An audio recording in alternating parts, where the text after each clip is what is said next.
Next, if you're creating background backlighting kind of arrays, that will help as well to blend objects together. So for example, we're going to create, we'll take a brush. Okay, let's go right here, select the brush. Let's create a layer between our background and foreground. We'll just need it any simplest brush, 100% opacity. You click once, move it, hold down Shift and click again so you can create lines. And we'll just create these lines out of the center of object. You can see it does not necessarily exist in real. Okay, next we'll go to Filter, Blur. Let's pop up more. Switch to the soft light. And you can see by taking this attention to the subject, we already blend it a little bit better. So on the first case, the object definitely stand out of the background. We can pay more attention to this. And as well, it is allowed us to blend a little bit more of this edge around it. You don't necessarily need to create rays. You can also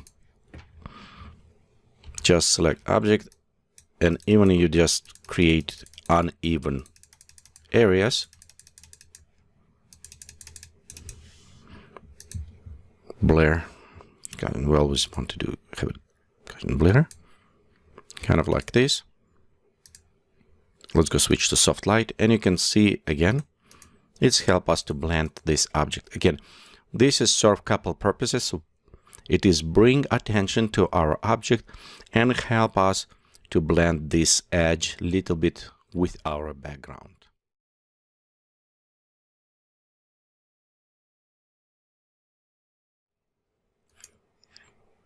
Why does that glow help us to blend together? It is principle of 50% gray color. So in Photoshop, if you look closer, let's come look closer on our edge. The closer we're getting 50% gray or neutral, if you're doing soft light and other ones on our edge, the better they match together. So in some cases right here, you can see our background is gray, and let's do this way. Let's go switch to black and white. This way we can look just on luminosity colors, and it's what help us. Because colors can change. You can have it traffic light on the back and something there, so you have it bright red and some bright blue or whatever. Colors can change in some cases. Luminosity, which is how fast is change between also contrast, it will give us perspective of how object closer or far away from us, and also of intensity of the lighting. So the closer we match to the 50% gray between both of them, the more they blend together. So in this case, we can always switch to black and white. Okay, we can work on luminosity to match this, and also by the edge we can bring closer together. So for example, let's go right here and let's actually select, and we'll select probably about 50 right here.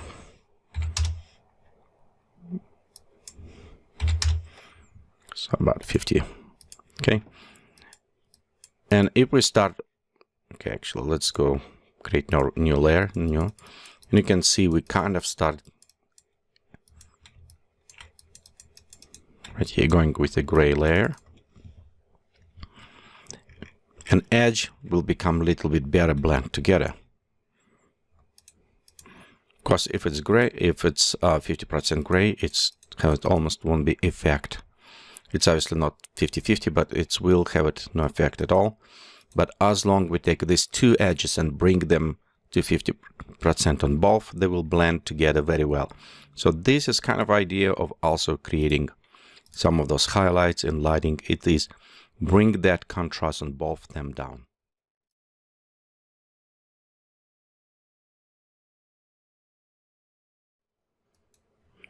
Similar to using back highlight, you can use specific brushes for this. In many cases, we're going to use the fog.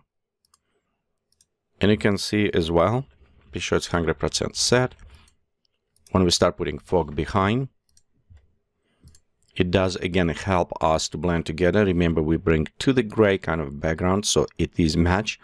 The nice things about the fog, that if we're creating front layer up front, remember, you can put it overlay fog, so now you have a density up front and back, and that is help us to bring this model, everything come together closer to blend with the using fog or smoke overlays.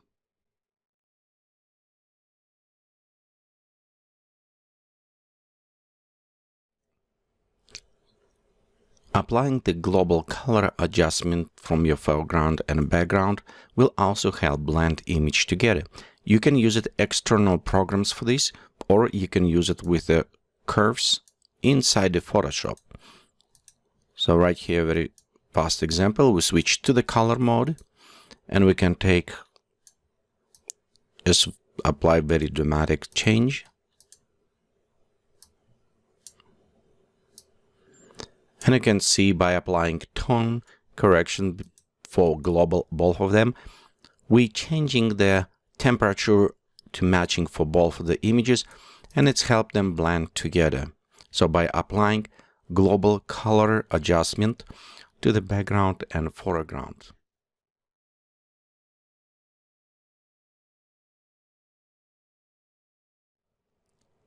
Applying lens flare or global overlays will also help blend the image together. So example right here, we have it lens flare, and we'll put it up front. You can see it will same on a local scale change coloring between background and foreground and help bring this image together. However, be sure you're applying these changes relatively to the properly to the image. For example, because we don't have any lighting here, and if we apply this, it does not look appropriate. But you can see overall idea of this. If you have it lens flare, it do help bring images together, blend properly between background and foreground.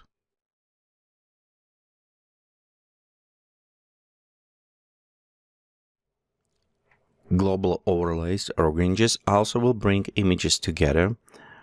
Be sure to use them appropriately when they're applied, because in some cases they may create additional destructive noise, but it will be up to your creative judgment. So right here, for example, we applied, and you can see we have this old photo, but it does help us blend together. Again, here's a very simple principle, kind of more trick for our mind. If we have a line or something that cross between foreground and background, like for example, if we have a line, go like this, it's help us to think this line laying on a both background and foreground, and kind of combine or link them together, combine together. So as long you have it some other overlay or something that lens flare color that is going crossover of them, it's helped this idea that two of those components belong together.